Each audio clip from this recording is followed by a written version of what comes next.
Hey everybody, it's Tuesday. I know it's been a few days.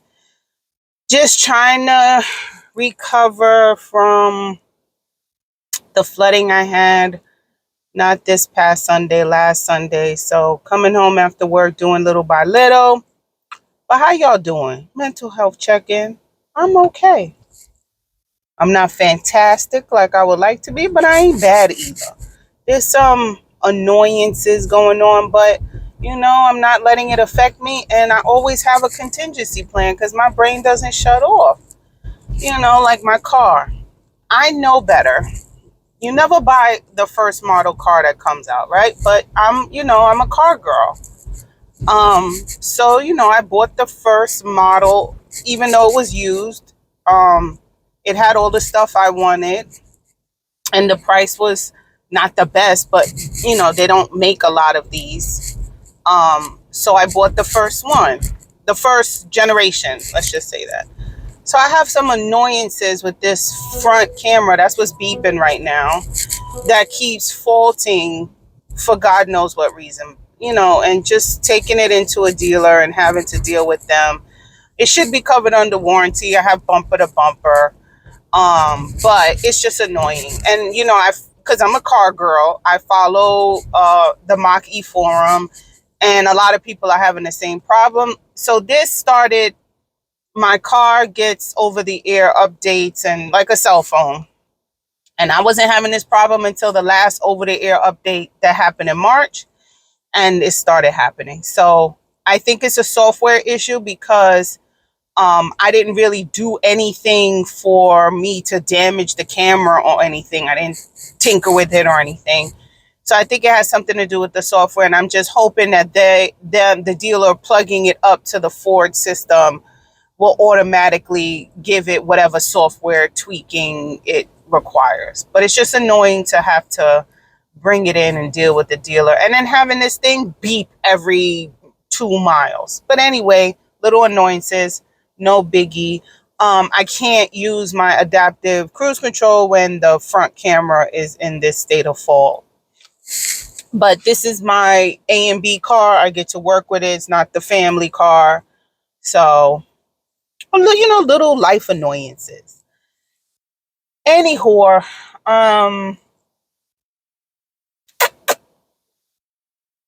let's talk about unbothered Omarion. Oh, good news. I like to jam in the morning to some music, and I watch other YouTubers who don't play music, but I just was, figured out that they don't play music because they're monetized. So they make money off of their videos. So you can't use copyrighted uh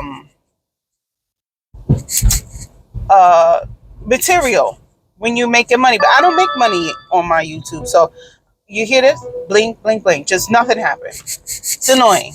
It's annoying. Um, I don't. A text message came in, and now I'm in a fault with this camera. Oh, please hope and pray for me, guys.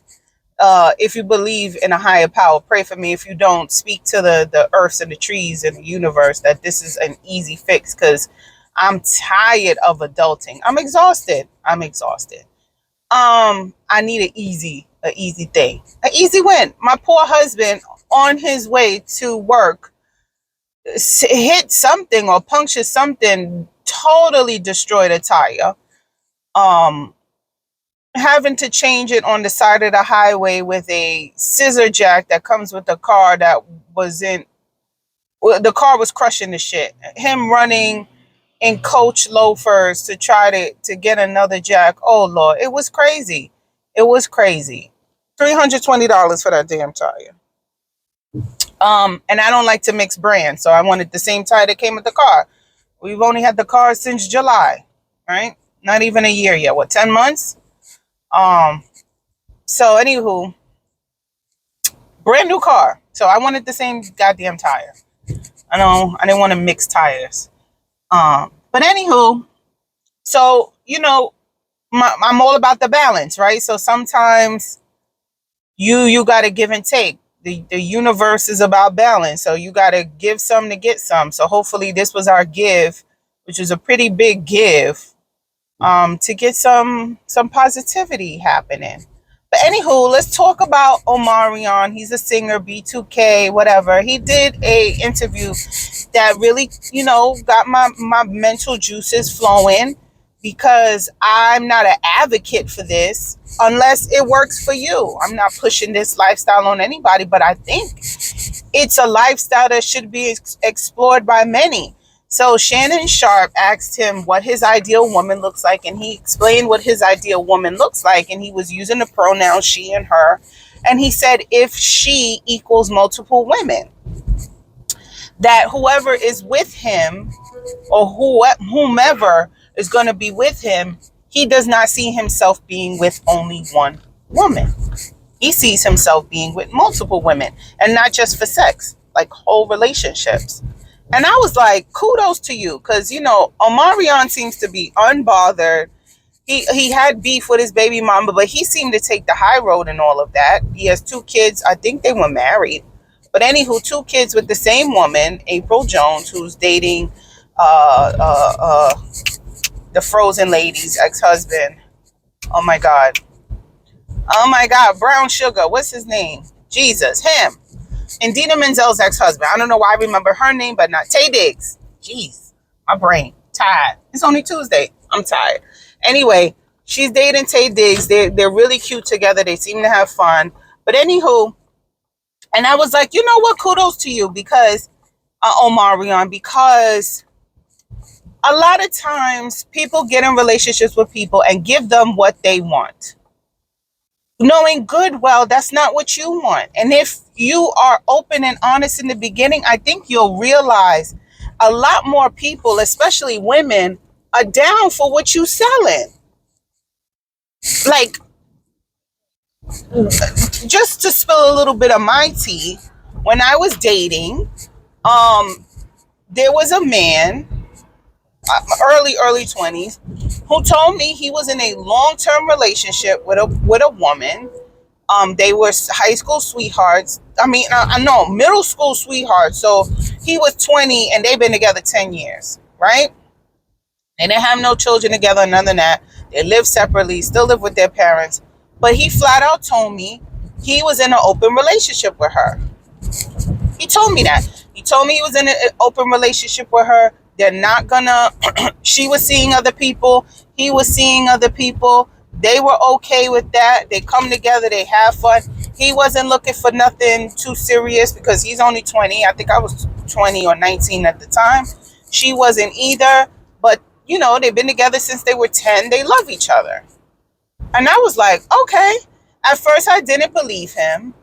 And I never asked him to verify what he was saying, because we were just going to Applebee's and Red Lobster and shit. Like, we wasn't making life plans with each other and trying to make babies and marriage, and we wasn't doing none of that. We was eating and going to the movies. So I never asked him to validate it, except for when the phone rang with her. So he told me this ahead of time. I was like, okay, I'm just trying to get a movie and a date out of it. But anyway, the phone rang and he asked, can I take this phone call? It's her. She knows I'm with you, but it must be a situation. It was very respectful. I said, yeah, sure. So, you can hear her. How is it going? She's very pretty, talking about me. How's it going? Sorry to bother you. But I have a flat tire. And she was like, I'm not asking you to come because I know you on a date. But she asked for the AAA card information. Asked if she could use his AAA. And he was like, girl, I told you to get AAA. And she was like, I know, but can I use yours? Like that. So he gave her the number. She called. We go into the movies or whatever. He get a text. I'm like, oh, and I told him, I said, you could go and change your tire. He was like, no, she's not even here. I don't think she was in the States. She was visiting she was in college. That's what it was. That's why they had an open relationship, because she went away to college and she was somewhere far, like Florida or something. We're in New York. She was somewhere far. That was the issue. So, instead of them trying to be monogamous, doing a long-term relationship in their early 20s, teens, they had this relationship or whatever. And then I guess when she finished college, they'll figure out what they move from there. That was it. It's not coming back to me. I'm almost 40, so this was 20 years ago. I knew there was a reason why they did it. He stayed here and pursued a job and didn't want to go to college, and she went away to college. That's what it was. So and then I was like, oh, you could go help her, and he was like, no, she's not here. She goes to school in Florida. Anywho, we're in the movies, and he gets a text that everything's okay, tires changed. No, I asked him, did everything work out? It's been about 2 hours. Are you checking in on her? He was like, yeah, I got a text that everything's fine. She's back home. Now, me and him didn't date that long because I did not feel comfortable with being number two. I don't even think I was number two. Honestly, did I feel like I didn't get all his attention? No, because honestly, I was dating other people as well. And not saying dating as in I'm having multiple sex partners. No, I was dating, dates, right? I was dating multiple people. He knew about it. I'm like, I date 3, 4, 5 at a time. Not sex dates. Okay, there's two things. I know now when people say dates, they mean sex, but for me, these were just actual dates. Getting to know you, going 1 or 2, 3 dates. Honestly, a lot of them was one and done because the chemistry just wasn't there, and let's not waste each other's time or your money, right? So it didn't work out with him, not because he wasn't nice or anything, but honestly because one, I found him to be very misogynistic. I didn't like that. He seemed to be very intimidated that I was extremely independent. So he would want to pick me up in his car, but I had a car, and I'm a very uh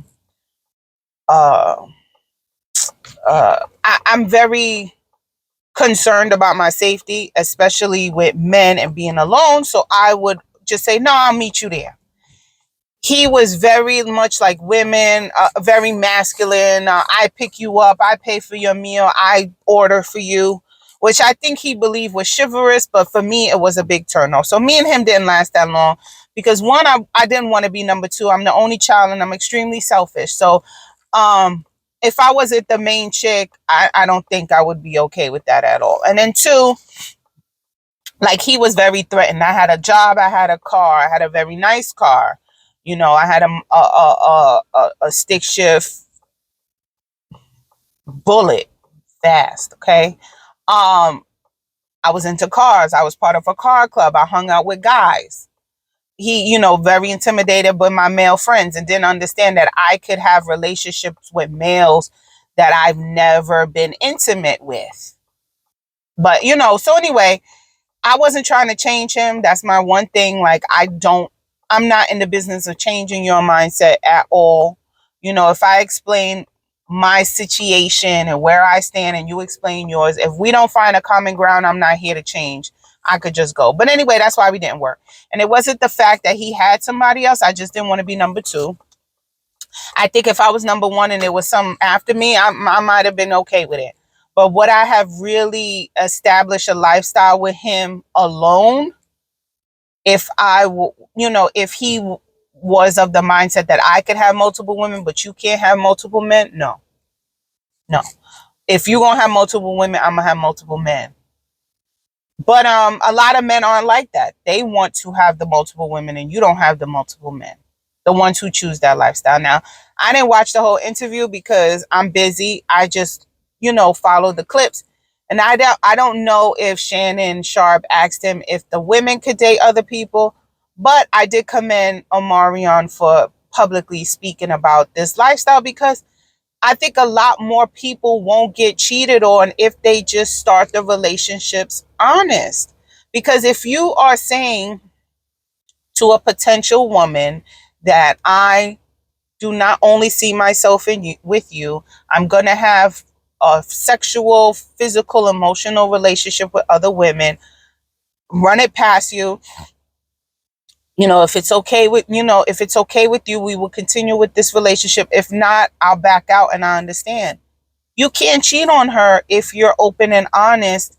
And she might have rules. Yes, I'm okay with it, but I need to meet the woman. It can't be no random, da da da da da.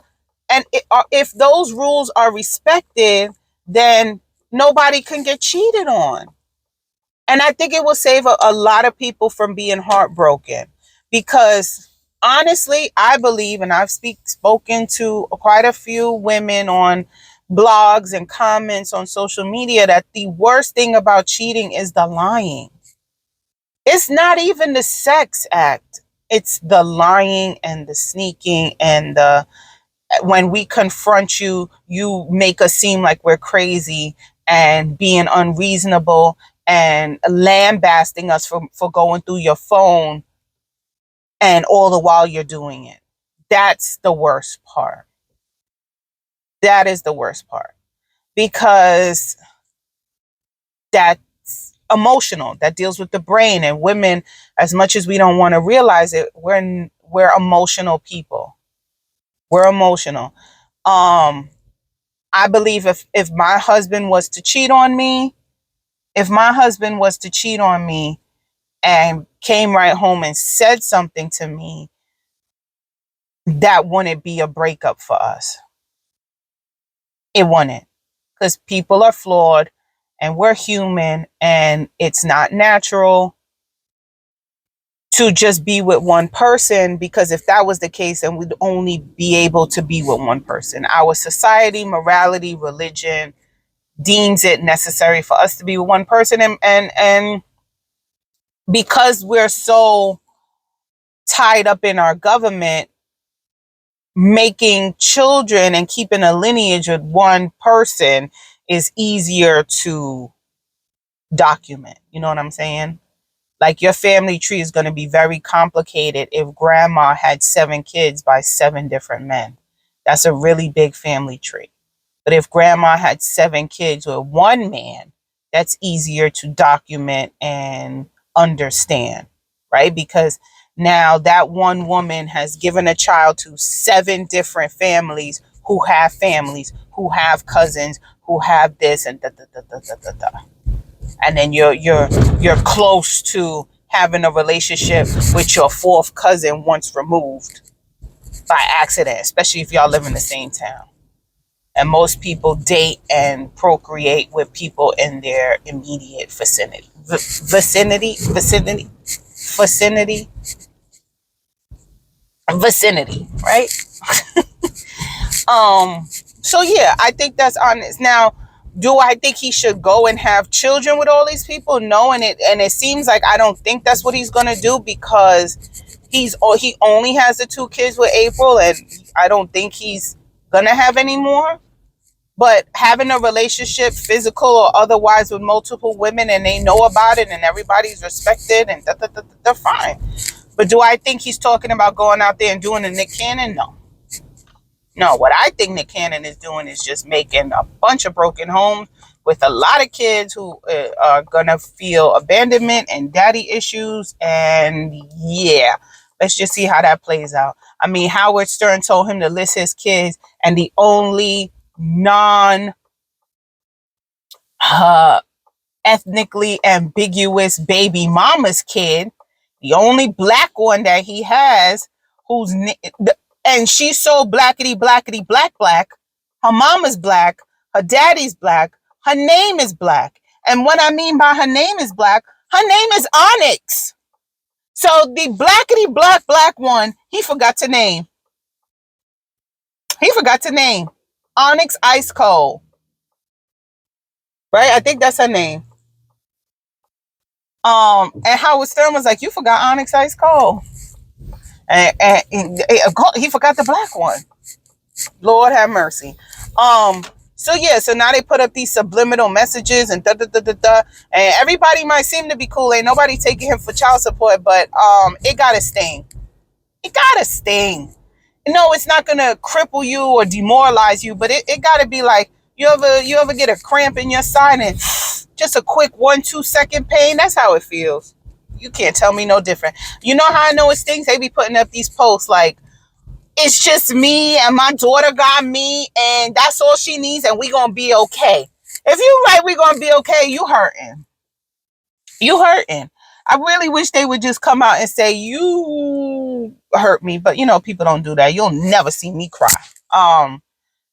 But yeah, kudos to you, Omarion, for basically telling the truth and not selling a dream.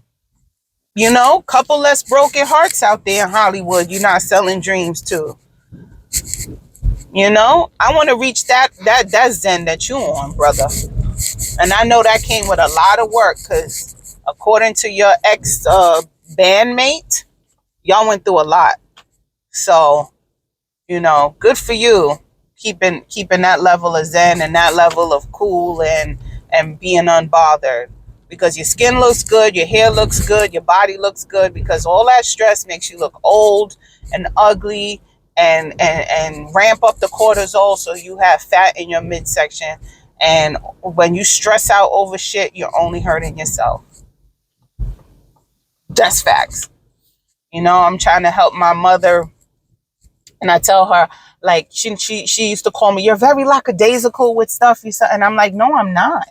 I'm not lackadaisical, but I'm trying to, and I'm really good at it, but I haven't mastered it with living my life with plan, right? Have a basic plan, a very remedial, low level, you know, math 101 base plan in life, and live your life by cross that bridge when it gets there. Because when you agonize and you make yourself sick over possibilities that may or may not happen, you have a 50-50 chance of something going bad or something going good. Why am I agonizing off the 50% that can go bad? And the way life moves linear upward for the majority of us, it usually turns out for the best. Even if you have a hiccup in life, even if you have a hiccup where something doesn't go good, it usually works itself out. It does. There's more people with than there are without. You know, you lose your job or you get fired, more than likely you're going to get another job. And for many of us, it is a better job. My husband, just a little bit before I get to work, they didn't come out and say this, but we know the reason why, was fired from a job that he was almost killing himself to do. You know, not trying to, wearing many, many hats to help this small non-for-profit become successful. And he decided to, well, decided he needed to take paternity leave. He needed to take 3 months of paternity leave. And he was told, you're not the mother, why do you need to take time off? That's what was told to him. And I said, well, it's the law, it's your right. So he took it. And the day before he was supposed to come back, they told him that his position was absolved and that he didn't need to come back. The day before he was supposed to come back. You know, my ass got a lawyer, baby. I got a motherfucking lawyer. I got a lawyer, and the lawyer spoke to me and was like, you know, if you sue, no, they wanted to settle. They knew they was wrong. They wanted to settle. And I was like to the lawyer, fuck that. I want to go to court. And he said, well, let me give you some honest advice. I work for you, right? This is what he told me. And it made sense. He said, I work for you. If you go to court, you're going to win. You're going to win. And they're going to give you damages for only as long as you are without a job. That's what they said. And it has a time limit. It's not forever. It's just until you get another job. He said, what if your husband gets another job next week? Then that's it. They don't have to pay you anymore. They're not going to get any penalties for firing you and all of this stuff. They're just going to have to compensate you. I said, okay. We took the 6 months of full pay. My husband got a job the next month, paying $15,000. No, yes, paying $15,000 more than what he was making at this old place. A month later. So he was getting paid from the job he got and the other job for 6 months. So life tends to work in an upward motion. Think positive. Don't stress yourself out. It makes you look ugly and fat. And just make sure you have all the tools in your arsenal to be prepared. And what I mean by that is get your savings up, get your contacts up, you know, hobnob with people, get your LinkedIn page up just in case something happens. You know what I'm saying? Your roof is leaking. You got the money to fix it. Don't stress. Roofs leak, cars break down, sensors fuck up. Just have the tools ready and don't stress. So you can look good and flawless like me. Bye, y'all.